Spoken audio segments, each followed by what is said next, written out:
उटकगराच्या पावसाच्या तडाख्यान दिवचलच्या श्री शांतादुर्गा देवळाकडलो 200 वर्सांचो पोरणो पिंपळ कोसळ्ळो. झाड कोसळपाची ही घडणूक बेरेस्तारा राती घडली.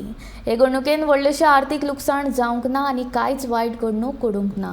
पिंपळ पडला ते सुवातेचेर नवीन पिंपळ लावपाची निर्णय ग्रामस्थ, गांवकार आनी देवस्थानान घेतला.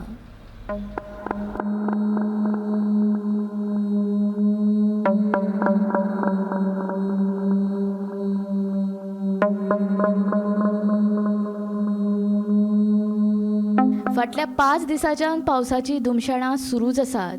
उटकगराच्या पावसाक लागून दिवचले झाडांची पडझड जायत आसा. बेरेस्तारा राती गांवकार वाड्यावयल्या शांतादुर्गा देवळा कुशीक आशिल्लो व्हडलो पिंपळ कोसळ्ळो. हरशीं सदांच ह्या पिंपळा पोंदा गाडयो पार्किंग केल्ल्यो आसताल्यो, मात पिंपळ कोसळ्ळो तेन्ना थंय एकूय गाडी नाशिल्ली. आता विधी करतलो, नवीन वृक्ष लायतलो जाल्यार आमकां विधीनुसार प्रसाद पोल घेवचो पडटा. आयज सगळे ग्रामस्थ गांवकार सकाळी जमले देवळान, पुजारी येयलो आनी देवीचो कोल घेतलो. देवीन कोल ताबडतोब दिलो आनी कोल जाल्या उपरांत आतां आमी ते वृक्ष कातरपाक सुरवात करतले आनी नवीन उद्यापन करून नवीन वृक्ष लायतले.